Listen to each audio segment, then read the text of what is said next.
व्यक्तित्व है मूल रूप से दो मुख्य कारक हैं इसको निर्धारित करने वाले। पहला है आनुवंशिकी और दूसरा है वातावरण। ठीक है, ये आंतरिक कारक है, यहां ये भी जानते रहिएगा। और ये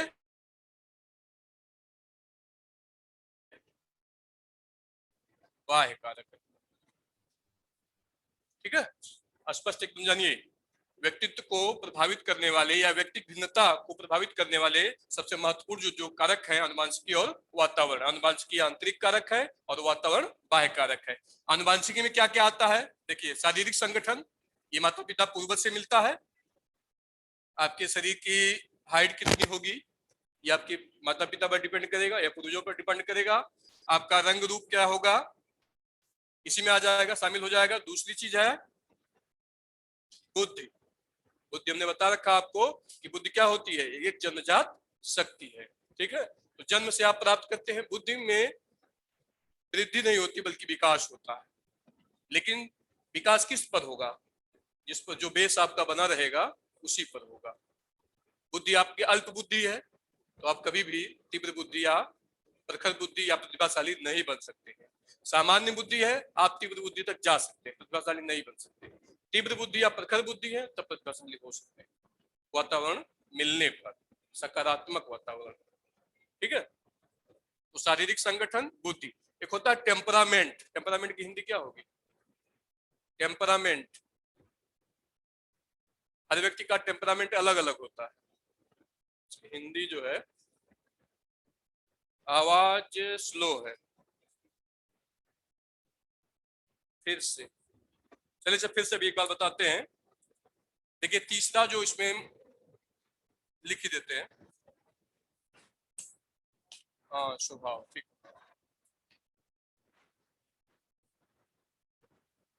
आपने एक कहावत सुनी होगी, एक ही थाली के चट्टे बट्टे हैं, या एक चावल अगर देख लेते हैं तो पूरी हांडी का पता चल जाता है कि चावल की क्या स्थिति है।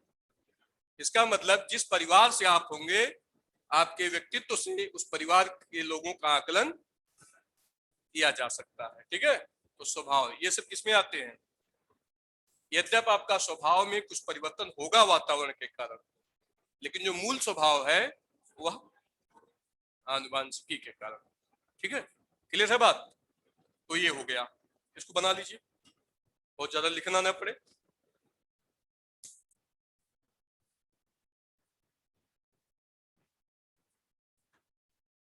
तुरंत के तुरंत लिखते ना रहिए, समझने का प्रयास ज्यादा करिए।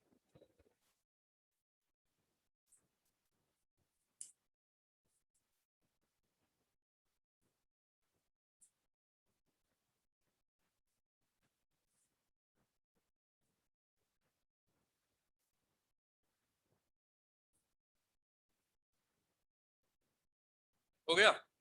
चलिए, इसी में दूसरी बात भी लिख लीजिए, अगर इस तरह बात आ जाए।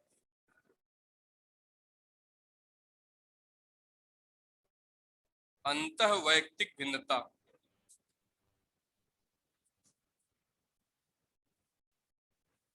अंतः वैयक्तिक भिन्नता माने क्या पूछ रहा है? आंतरिक कारक को पूछ रहा है या आनुवंशिकी को? बताइए आप, इसकी परिभाषा भी लिख लीजिए। अंतः वैयक्तिक भिन्नता देखिए, व्यक्ति के अंदर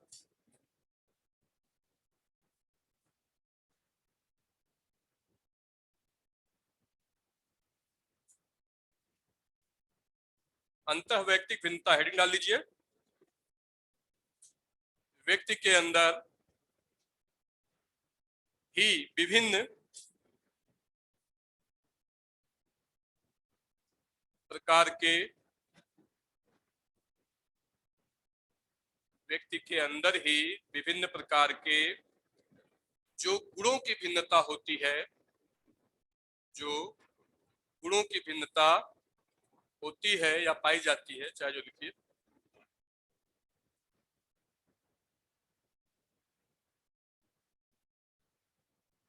उसे अंतः वैयक्तिक भिन्नता कहते हैं। उसे अंतः वैयक्तिक भिन्नता आते हैं, इन नोट में लिख लेंगे। कोई भी दो गुण समान नहीं होते, कोई भी दो गुण समान नहीं होते।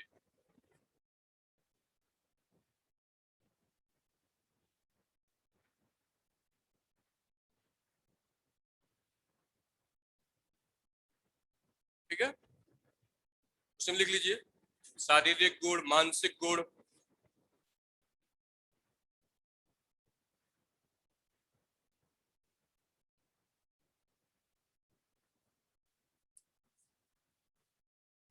शारीरिक गुण, मानसिक गुण। साहित्य में तो यही तो सब है, आनंद है। ये मनोविज्ञान सबसे नीरस विषय है। नहीं, जब आप इंटरेस्ट नहीं लेंगे तब तो नीरस ही है। कौन उसको समझना चाहता है? सब भौतिकवाद में जी रहे हैं, कौन उसको समझना चाहता है? 98% लोग दूसरे को समझने की कोशिश करने लगे। अपने को कौन समझ रहा है? 98% लोग दूसरे को समझने की कोशिश, हमेशा दूसरों में सुधार आप देखना चाहते हैं। भौतिकवादी युग है ना। चलिए देखिए, जैसे यही आप टेट की परीक्षा देने चल रहे हैं, सुपर टेट, सॉरी, तो अभी दूसरा कोई पूछे कैसे पढ़ें, तो आपके पास एक लंबा स्पीच है, उसके सुनने का पेशेंस होना चाहिए बस।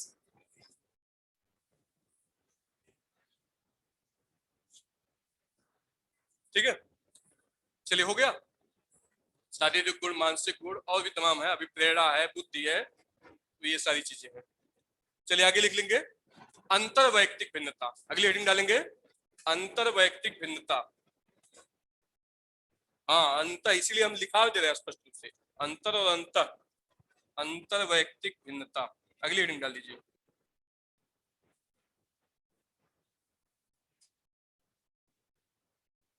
हाँ,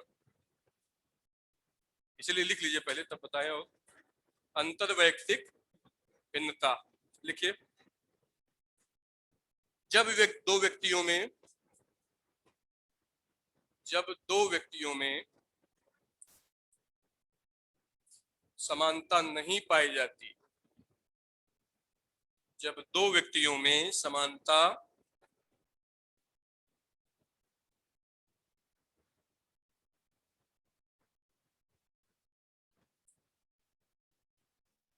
जब दो व्यक्तियों में कोई भी समानता नहीं पाई जाती। एकदम देखिए, अपने परिभाषा में आप डिफरेंस देखिए, यह एक ही व्यक्ति के अंदर की बात की जा रही है, और यहाँ पर दो अलग अलग व्यक्तियों की बात की जा रही है। ठीक है, आपको हमने बता रखा है कि प्रत्येक बालक अपने आप में एक अलग बालक है, उससे किसी दूसरे बालक से कुछ मामलों में सिमिलरिटी हो सकती है, लेकिन सभी मामलों में सिमिलरिटी नहीं हो सकती कदापि। ठीक है, तो इसका मतलब क्या है, ज्यादातर जगहों पर अंतर व्यक्ति भिन्नता ही पाई जाती है। इसके अलावा जब व्यक्ति का अपने अंदर भिन्नता अगर ढूंढने लगे, तब उसका शारीरिक गुण, उसके मानसिक गुण, उसकी प्रेरणा, उसकी बुद्धि, उसकी इच्छा, उसमें ही भिन्नता। भाई, आपका जो अंतर्मन है वो कुछ कहता है, आपका जो मन है वो कुछ कहता है। अंतर्मन माने हृदय या दिल। ठीक है, वो कुछ कहता है और आपका मन कुछ कहता है। अब जिसके वशीभूत होते हैं उसी की आप क्रिया कर जाते हैं। आप कोई भी काम अगर नकारात्मक करने जाते हैं, तुरंत एक आवाज आती है दूसरी बात कि नहीं ठीक है, गलत है, लेकिन आपका जो है आवश्यकता या विवशता या परिस्थिति हावी हो जाती है तो आप क्रिया कर जाते हैं। वहां नकारात्मक सकारात्मक का संतुलन या मापन नहीं करते आप। ठीक है, तो ये क्या है, मन में ही दो प्रकार के मन हो गए, एक अंतर्मन, एक मन। ठीक है, अंतर्मन मन में हृदय या दिल। तो ये आप जानते रहेंगे कि अंतर वैयक्तिक भिन्नता, इसका मतलब दो व्यक्तियों में कोई भी समानता नहीं जब रहेगी, वह कहलाएगी अंतर वैयक्तिक भिन्नता।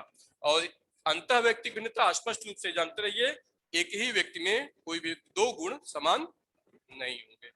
चलिए, ये हो गई बात। अब देखिए अगली बात, वैयक्तिक भिन्नता शब्द को सबसे पहले यूज किसने किया? कि व्यक्तियों में भिन्नता होती है। भाई सभी एक ही हाड़ मांस के बने हुए हैं, 206 हड्डियां सभी वयस्कों में पाई जाती हैं, 4 से 5 लीटर ब्लड पाया जाता है, एक मस्तिष्क होता है, एक हृदय होता है, तो अलग अलग कैसे हुए? ये बात किसने सबसे पहले कही? बताइए आप लोग। बताया गया है फ्रांसिस गाल्टन। फ्रांसिस गाल्टन, इन्होंने सबसे पहले यूज किया कि वैयक्तिक भिन्नता शब्द को यूज किया और ये बताया स्पष्ट रूप से कि व्यक्ति व्यक्ति में भिन्नता होती है। ठीक है, लिख लीजिए।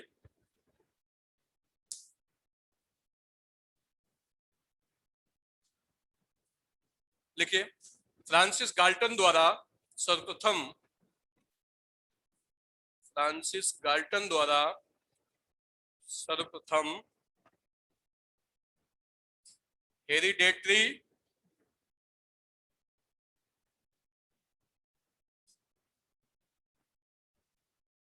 जीनियस,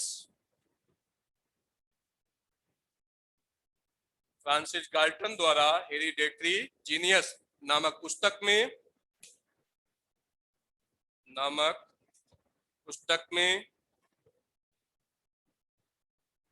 वैयक्तिक भिन्नता शब्द का प्रयोग किया गया। वैयक्तिक भिन्नता शब्द का प्रयोग किया गया।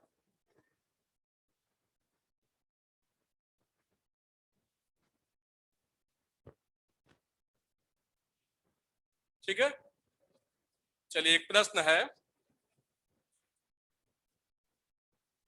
वैयक्तिक भिन्नता होती है मात्रात्मक या संख्यात्मक कह लीजिए। इसका मतलब होता है आप माप सकते हैं या काउंट कर सकते हैं। दूसरा होती है गुणात्मक, तीसरा पहला और दूसरा दोनों, और चौथा सिंपल है, इनमें से कोई नहीं। बोले दोनों, और लोग बोले दो दो दो दो। गुणात्मक पहला, नीलम सिप्रा यादव, पहला सही है।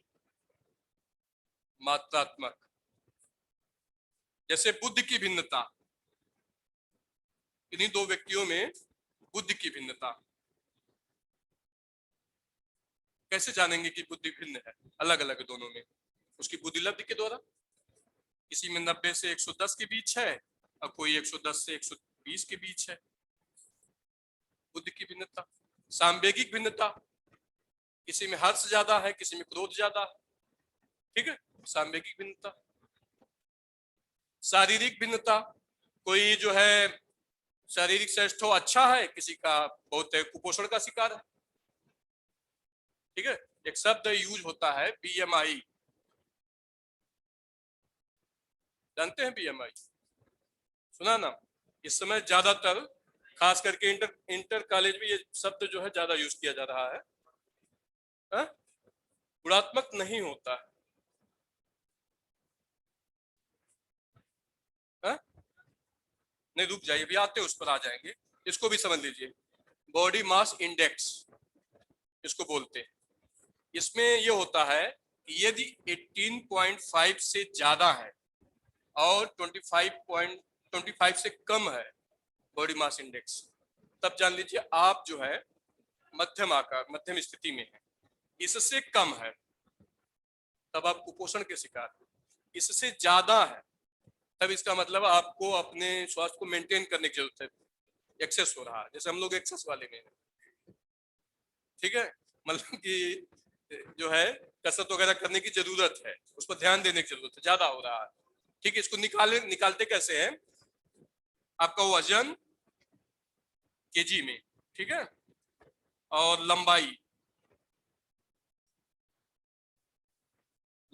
का स्क्वायर है मीटर में, ये रहेगा। ठीक है, ये निकलेगा बॉडी मास इंडेक्स। ठीक है, तो मान लीजिए वजन आपका किसी का मान लीजिए 70 केजी है और उसकी हाइट 165 है। ठीक है, 165 सेंटीमीटर है तो मीटर में आ जाएगा।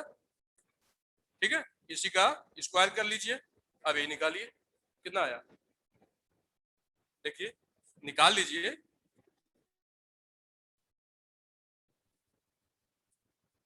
आवाज नहीं आ रही, आवाज आवाज तो आ रही है, क्लियर है। आया कितना आया,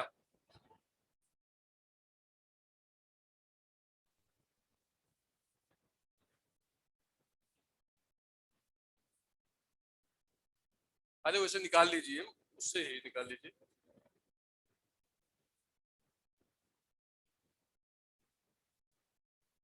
कितना,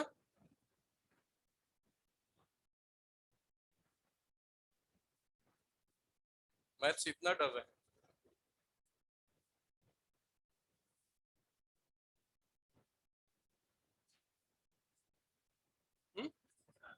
25 आ रहा, कितना, 25.17, ये मतलब ठीक है स्थिति, ठीक नहीं तो बहुत कम, माइन्यूट है ये, एक पॉइंट में भी नहीं है, तो इसका मतलब सही है ये, ठीक है। तो ये भी जानते रहेंगे, बॉडी मास इंडेक्स, फिर से एक बात देख लीजिए, BMI बॉडी मास इंडेक्स, इसमें ये होता है कि व्यक्ति के वजन और उसकी लंबाई के अनुपात के द्वारा निकाला जाता है, वजन और लंबाई के अनुपात के द्वारा निकाला जाता है। अगर 18.5 से कम है तो इसका मतलब कुपोषण का शिकार है या कुपोषित है। अगर 25 से ज्यादा है तब अनफिट है, उसको फिट होने की जरूरत है, ठीक है। अगर इनके बीच है तो उसकी स्थिति मध्यम स्थिति में है, ठीक है। चलिए एक चीज ये बता दिया। हाँ, आगे देखेंगे इसी में कि मात्रात्मक है या गुणात्मक, यही ना।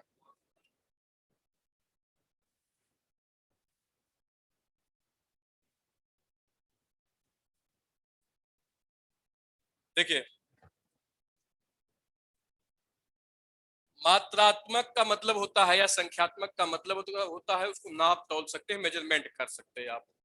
गुणात्मक का होता है कि उसकी क्रियाशीलता या उसकी स्थिति के अनुसार आप उसका आकलन करते हैं, ठीक है। इसको आप देख सकते हैं, इसको देख नहीं सकते हैं। यहाँ पर मनुष्य कई सारे व्यवहार कर सकता है, भाई सामने अच्छा कर रहा है, आप उसने उसको अच्छा व्यक्ति मान लिया, फिर आड़ में दूसरा कुछ सोच रहा हो, ठीक है, तो इसका सही आकलन नहीं कर सकते। यहाँ पर उसका सही आकलन किया जा सकता है। जैसे आप ईमानदार हैं तो आप परिस्थिति बस ईमानदार हो सकते हैं, आपके 100% ईमानदारी को सर्टिफाइड नहीं किया जा सकता, लेकिन आपके शरीर की लंबाई चौड़ाई को वो मात्रात्मक में मापा जा सकता है, ठीक है। तो ये यहाँ पर ये जानते रहेगा, वैयक्तिक भिन्नता मात्रात्मक होती है ना कि गुणात्मक। एक लाइन लिख लीजिए चाहे तो, लिख लीजिए, वैयक्तिक भिन्नता मात्रात्मक मात्रात्मक या संख्यात्मक होती है।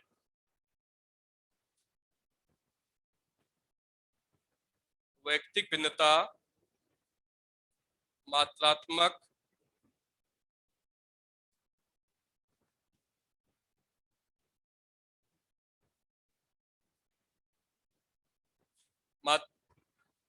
वैयक्तिक भिन्नता मात्रात्मक या संख्यात्मक होती है, ना कि गुणात्मक।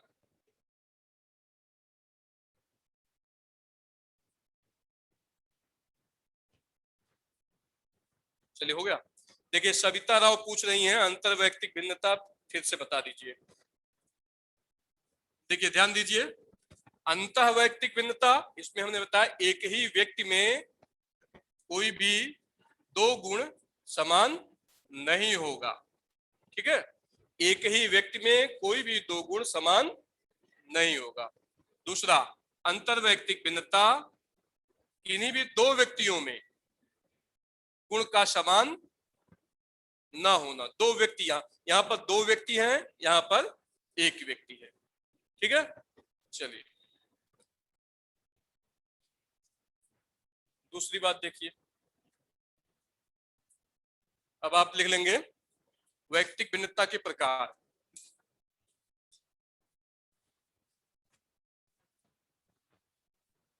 एक स्किनर की परिभाषा लिखना चाहिए था, बहुत बढ़िया थी।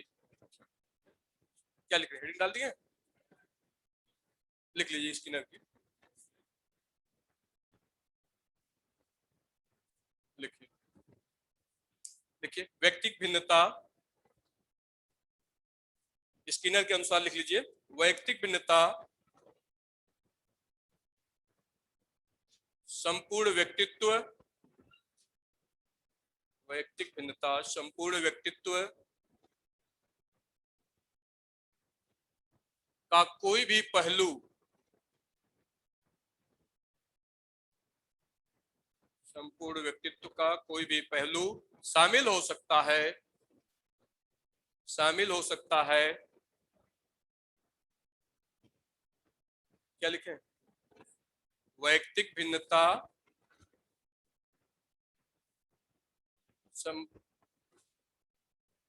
व्यक्तिक भिन्नता संपूर्ण व्यक्तित्व का कोई भी पहलू शामिल हो सकता है जिसको मापा जा सकता है, जिसको मापा जा सकता है। आप क्लियर रहेगा कि मात्रात्मक है।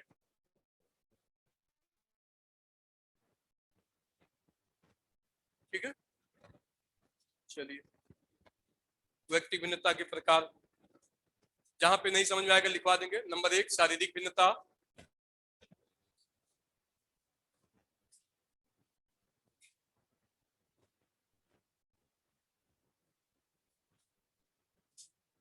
नंबर 2 मानसिक भिन्नता,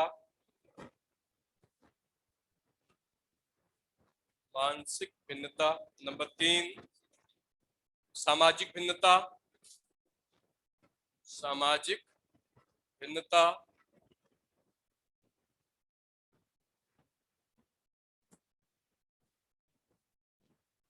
सामाजिक रूप से भी कई तरह के लोग होते हैं। ठीक है, कुछ अपने काम से मतलब रखते हैं, दूसरे के काम से कोई मतलब नहीं रखते। कुछ होते हैं कि अपना काम बनाने के लिए दूसरे का काम बिगड़ जाए तब भी कोई बात नहीं। कुछ होते हैं कि दूसरे का काम बन जाए, हमारा भले थोड़ा सा बिगड़ जाए।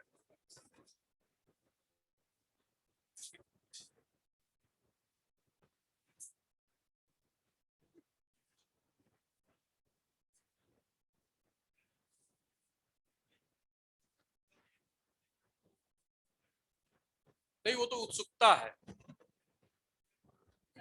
नहीं नहीं, खाली कोई नहीं, आज के युग में खाली कौन है।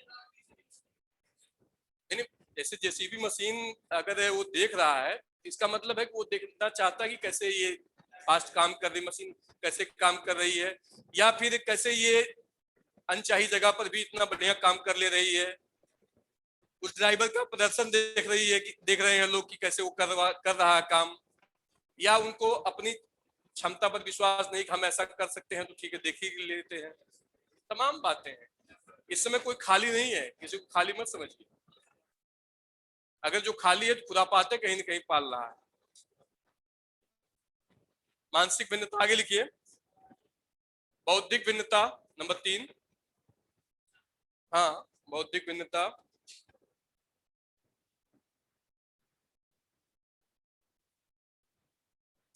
नंबर 4 5 कर लीजिए, सांवेगिक भिन्नता,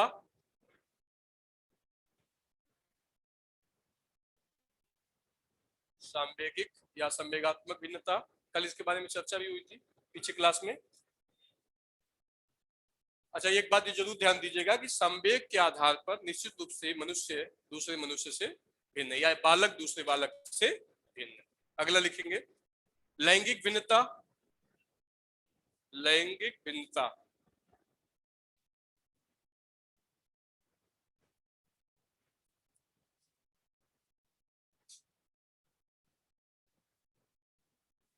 लिंग भेद है या नहीं है,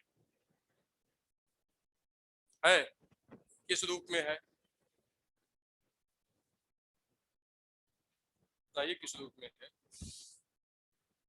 किस आधार पर महिलाएं पुरुषों से भिन्न है।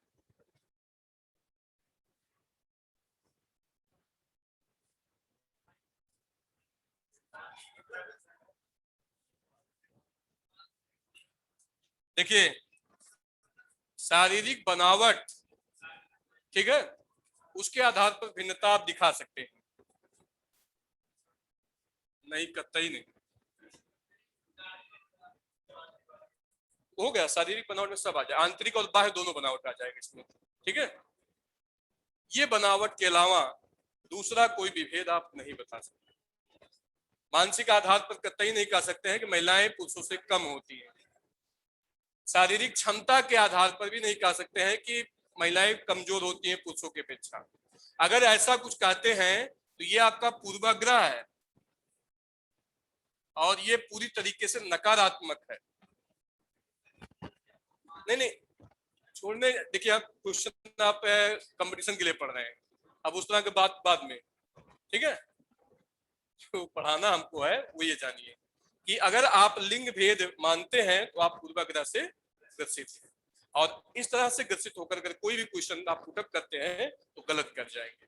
निश्चित रूप से आपको यहाँ पे हमेशा सकारात्मक रहना। ठीक है, लिंग भेद है, जैसे अगर लिंग भेद लिया जाए तो जन्म के समय लड़कों की लंबाई लड़कियों की अपेक्षा ज्यादा होती है, लिंग भेद अगर देखा जाए। एक बात, दूसरी बात, लड़कियां जल्दी चलना और बोलना सीखती हैं लड़कों की अपेक्षा, ये भेद है। ठीक है, तीसरा भेद देखेंगे कि जब बाल्यावस्था से ऊपर किशोरावस्था में जो इंटर करती हैं, मतलब 12 से 13 वर्ष की आयु में, तब लड़कियों में यौनावस्था की स्थिति तीव्रता ज्यादा होती है। ठीक है, तो ये यहाँ पर भिन्नता हो सकती है। इसके अलावा और कोई भिन्नता जो है पूर्वाग्रह के अंतर्गत आती है। ठीक है, बाकी अगर क्वालिटी की बात देखा जाए तो लड़कियों में धैर्य क्षमता ज्यादा होती है, सहनशीलता ज्यादा होती है, प्रेम ज्यादा होता है, क्योंकि सभी छोटी कक्षाओं में पढ़ाने के लिए महिलाएं ही सबसे ज्यादा सफिशिएंट मानी गई। आप देखिए कहीं भी तमाम सारी कंपनियां रिसेप्शनिस्ट को हमेशा महिला ही क्यों रखता है, इसका मतलब है कि वो उनसे सही है तरीके से हैंडल हो सकता है, या फिर सामने वाला अगर एग्रेसिव है तो महिला के सामने जो है, नहीं, आकर्षण बहुत महत्वपूर्ण नहीं है। नहीं नहीं नहीं, आकर्षण बहुत महत्वपूर्ण नहीं है। आकर्षण मतलब आप रूप सौंदर्य की बात कर रहे हैं, रूप तो थोड़ी देर के लिए है ना। आप बौद्धिक हैं तो आप केवल जो है उसका सौंदर्य नहीं देखेंगे, सौंदर्य जो देख के काम करता है वो कई बार गिरता है।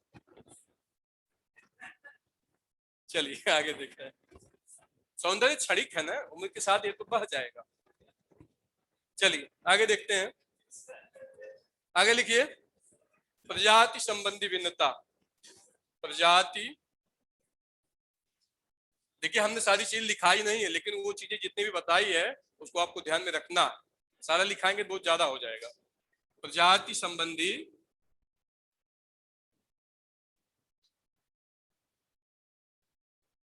भिन्नता। अब यहाँ देखिए, जाति शब्द नहीं यूज किया गया है, प्रजाति यूज किया गया है। इसका क्या मतलब होगा? जाति केवल हमारे भारत देश में चलती है, दुनिया के और देशों में जाति नहीं चलती। ठीक है, जाति नामक संस्था का जन्म उत्तर वैदिक काल में हुआ और जो जिसका कर्म था वही उसकी जाति मान ली गई, जो अपने यहाँ की बात है। यहाँ पे प्रजात शब्द का यूज किया गया है। प्रजात शब्द से सीधे अर्थ होता है, आपने सुना होगा, अफ्रीकन या अफ्रीका महाद्वीप के लोगों को, लोगों में ज्यादा बहुलता किनकी है? निग्रोइड या निग्रो। आप चीन को ले लीजिए, मंगोलिया को ले लीजिए, अपने अरुणाचल प्रदेश और नागालैंड को ले लीजिए, तो वहां पे मंगोलायड। ठीक है, भारत को ले लीजिए और थोड़ा बहुत एशिया महाद्वीप के कुछ देश अगल बगल वाले जितने हैं वो सब जो है भूमध्य सागरी है।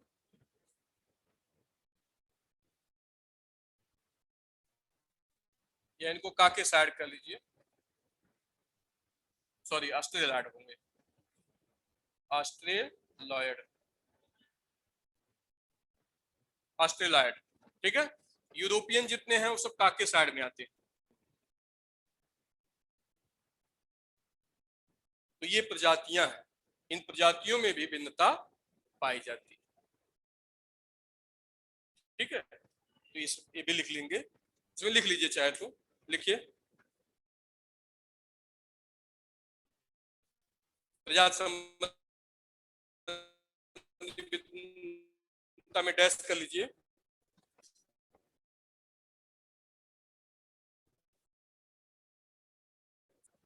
ऑस्ट्रेलिया और,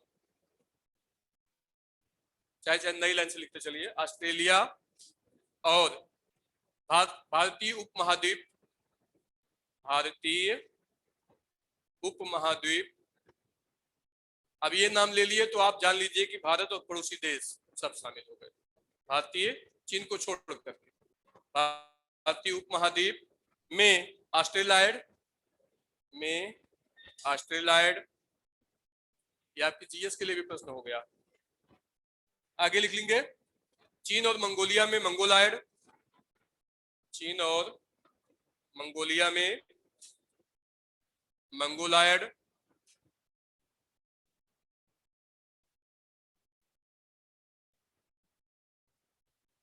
तथा यूरोप में अधिकांशतः काकेसाइड, तथा यूरोप में अधिकांशतः काकेसाइड।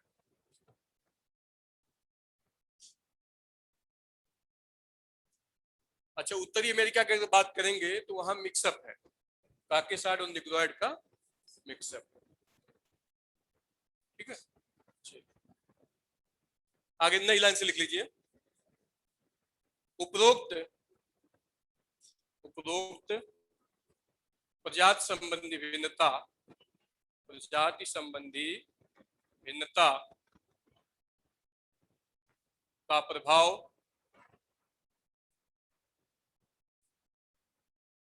व्यक्तित्व पर पड़ता है, व्यक्तित्व पर पड़ता है।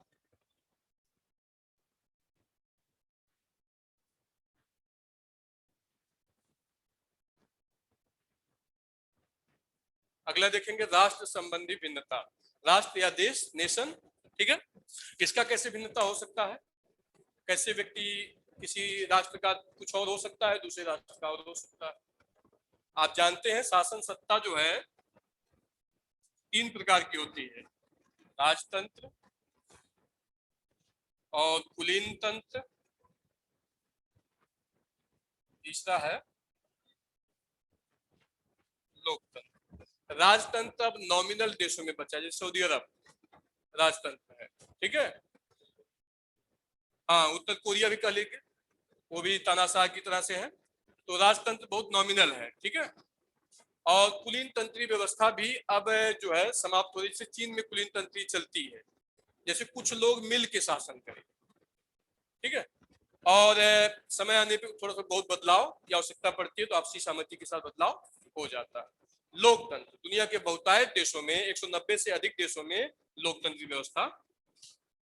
तो लोकतंत्र को बेहतर माना गया, इसलिए तो इतने ज्यादा देशों में है संचालित है व्यवस्था ये। ठीक है, क्योंकि लोकतंत्र में लोग का महत्व है, लोग या पीपल, इनका महत्व ये सर्वोपरि है, इनके लिए सारे कुछ है। ठीक, अब्राहम लिंकन ने कहा ना, democracy is the system of to the people, by the people, for the people. लोकतंत्र वह व्यवस्था है जिसमें लोगों के लिए, लोगों द्वारा, लोगों से स्थापित हो रही है। ठीक है, तो लोकतंत्री व्यवस्था, जहां पर लोकतंत्र है वहां जो इनमें क्या भावना हो सकती है, पहली बात तो स्वतंत्रता की भावना। और जब व्यक्ति स्वतंत्र होगा तब वो उसकी बौद्धिक स्वतंत्रता भी रहेगी। ठीक है, और अपने स्वतंत्र रूप में तमाम सारे अपने जो लक्ष्य उद्देश्य उनको पूरा करने में और दूसरों को सहयोग देने में सफल होगा। ठीक है, स्वतंत्रता, समानता, बंधुता, एकता। एकता यद्यप सबसे अधिक राजतंत्र में होती है, कि राजा के लिए या अपनी मातृभूमि के लिए मरकट जाना, लेकिन एकता जो है लोकतंत्र में भी। तो ये चारों जो तत्व हैं इनका सबसे अधिक विकास होता। सबसे बड़ी बात स्वतंत्रता, समानता, और ये दोनों है तो बंधुता अपने आप स्थापित हो जाएगी। ठीक है, तो राष्ट्र संबंधी भिन्नता भी यह व्यक्तित्व पे प्रभाव डालती है। कुलीन तंत्र का मतलब होता है कुछ लोग आपसी सहमति के साथ काम करें। यहाँ एक व्यक्ति है, यहाँ कुछ लोग हैं, यहाँ सभी उस देश के सभी लोग हैं शामिल, ठीक है। सभी का मतलब नागरिक, अनागरिक की बात नहीं की जाएगी, नागरिक की बात की जाएगी, सभी लोग। अब ये लोकतंत्र दो प्रकार का होता है, एक है प्रत्यक्ष लोकतंत्र, एक है अप्रत्यक्ष लोकतंत्र। जैसे स्विट्जरलैंड, स्विट्जरलैंड के कुछ जो है क्षेत्रीय एरिया में प्रत्यक्ष लोकतंत्र है, वहां 50,000 लोग जब चाहे साइन करके संविधान में संशोधन करवा सकते। आपके यहाँ व्यवस्था नहीं, ठीक है। आपके यहाँ प्रतिनिधि लोकतंत्र है, अप्रत्यक्ष वाला। हम लोग अपने प्रतिनिधियों के माध्यम से शासन व्यवस्था का संचालन करते हैं, ठीक है। समय हो गया क्या? अच्छा, बड़ा जल्दी हो जाता है। चलिए, अच्छा ठीक है, यहीं तक।